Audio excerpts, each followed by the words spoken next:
ngayong araw ay mamamahagi po kami ng 1,170 na e-PICROA at e-titles. So yun po, isa rin po, isa kaganapan ngayong araw na ito masasisihan. 904 po, 98 po yata yung beneficiaryo na makakatanggap niyan. Kasama na po ang beneficiaryo po ng Pilino, ng Vizcaya, Cagayan at Isabela. So yun po ang masasaksihan ngayon. Meron din po farm-to-market groups na turnover na ipipresenta yan sa audio-visual presentation namin. Pero hindi na po namin na-highlight yun dahil ang gusto ng ating mahal na Pangulo, mahal na Secretary, itong pamamahagi ng certificates of donation at grants of mortgage. Kasi po, ito po talaga yung makikita nyo yung kung paano talaga mahalin ng Presidente at ng ating Secretary ang ating mga ARVs.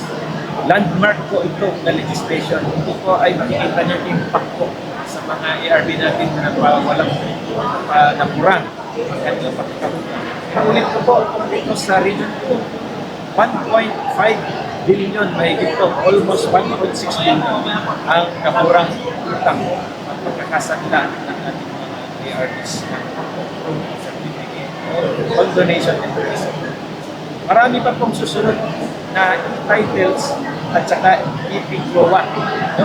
Kasi tuloy-tuloy po ang pamamahagi ng ating mahal na Presidente at mahal na Secretary. Kaya focus po sa aming mga implemento, sa aming mga naninimpihan sa departamento ay pag-ibayuhin namin ang aming pagsisikap na talagang lahat ng titulo na pwede ibigay sa mga aming magsasaka, sa aming agraryo, ARV, ay ibigay. Gusto po ng Presidente at ng Sekretary natin, bago matapos ang kanilang termino, ay naipamahagi po lahat ng libo-libong mga titulo sa ating mga magsasaka dito sa Region 2 at sa buong bansa po. Ito ang commitment ng ating President at ng ating Secretary sa sambayan ng Pilipinas. At gagampanan po namin yun. Asahan po nyo dahil ganyan po kagaling, na-inspirado ang lahat ng empleyado na magtrabaho sa pamamahala at magandang leadership ng ating mahal na Pangulo at ating mahal na Secretary. Sir, last question na lang. Sa tingin niyo po, itong pamamahagi po ng CLOAS and ng POCRO, gaano kalaking impact po ito sa farmers natin sa Region 2? Especially noting po kayo iba sa kanila, mga matatanda. Ay, po. Yan nga po ang in-emphasize ng ating mahal na Presidente, ganun din ang ating Secretary sa kanilang mga nakaraang mga aktibidades din na namamahagi ng certificate of donation at support donation. Nandito po yung mga EP at title. Makikita nyo dito sa POCRO ay yung naburang pagkakautang ay imbes na ibayad yun dahil nga sinalba na ng gobyerno, pwede nilang i-channel sa iba nilang kabuhayan. So meaning, yung impact nun, medyo malaki talaga ang impact sa kanila dahil may mga nagkakautang dyan na almost 300,000. Malaking bagay sa kanila yun na gamitin nila sa edukasyon ng kanilang anak. O kaya pagbili ng pagdagdag sa negosyo, pagdagdag sa mga kakailanganin sa lupain kanilang mga gustong sakahin.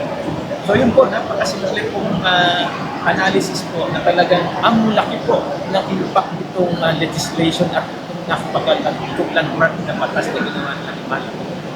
Sa tulong ng dalawang patulungan po yan sa Kongreso at Senado.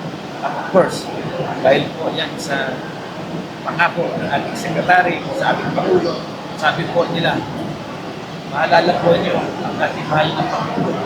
Ngayon ay anak po ng ating mahal na Pangulo, Ferdinand Marcos Sr. At ang aming mahal na Secretary po, sa hindi nakakaalam, ay apo po ng unang Department Secretaries noong time ni President Marcos Sr. So makita niyo po, isang anak ang Presidente, isang apo naman ang Secretary nila. Yung pinagtugma po ng pagkakataon o ng tadhana ika nga. Kaya ang tagubilin sa amin at sa leaders na yan, sabi, galingan nyo. Kasi gusto namin malagpasan ang mga naging legacy ng aming tatay at ng aming. So yun po ang aming isa sa tapuparan dito na bilang public servant ng Region 2 at ng buong Pilipinas po. Dahil lahat po kami ay ganun po ang atikain dahil napakapait at napaka-determinado po ang aming bala secretary. Tulungan ng ating Presidente nakabigyan talaga ng magandang kabuhayan ang ating mga ARVs sa pamagitan ng mga titulo na yan at pagpapawalang visa o pag-aakura ng kanilang mga utang.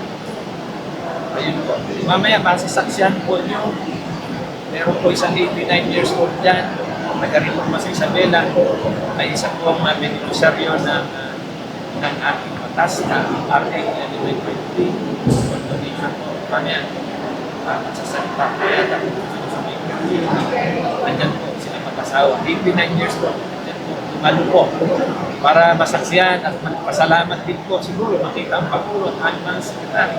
So makita niyo po yung kasiyahan at kagalakan ng ating mga ARV na yung programa ng gobyerno talagang may impact sa buhay.